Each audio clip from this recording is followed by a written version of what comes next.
Welcome back to the channel. So you're about to watch me cut, weld, and grind and paint this new bumper on this F250 right behind me. It was a lot of work, but it was worth it. Enjoy the show.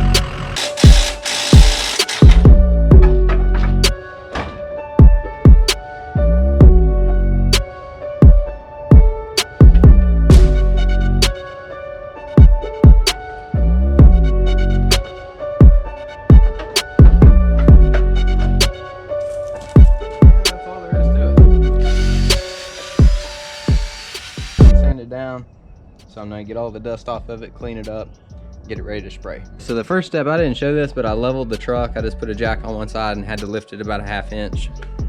I don't have a jack stand in there because it's only lifted like a 1/2 inch just to level it. So I haven't got anything welded yet, but I do have this piece mounted to the frame with 2 bolts, and then I have magnets holding this bracket to this bracket.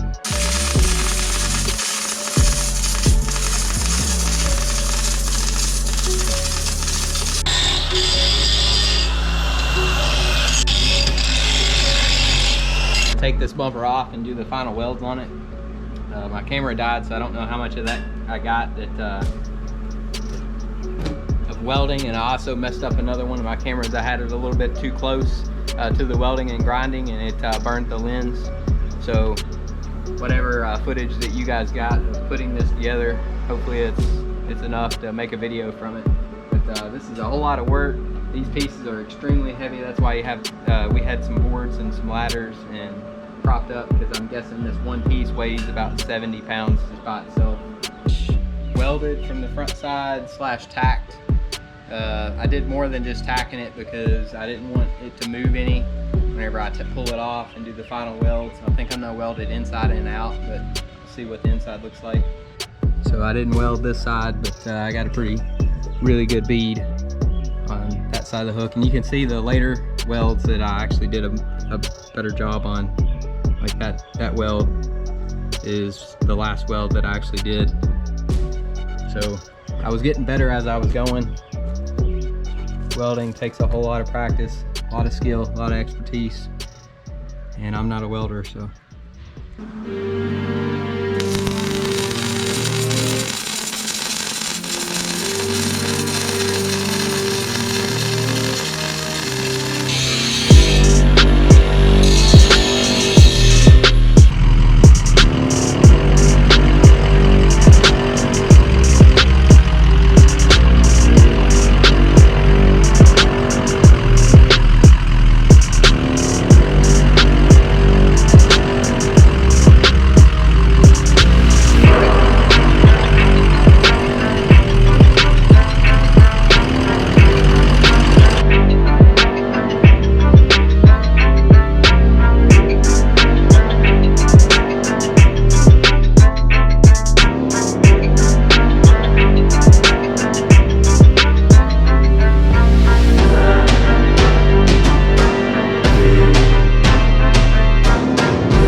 Waterfalls in the United States, here in Tennessee, Rock Island State Park, Wind Falls right behind me.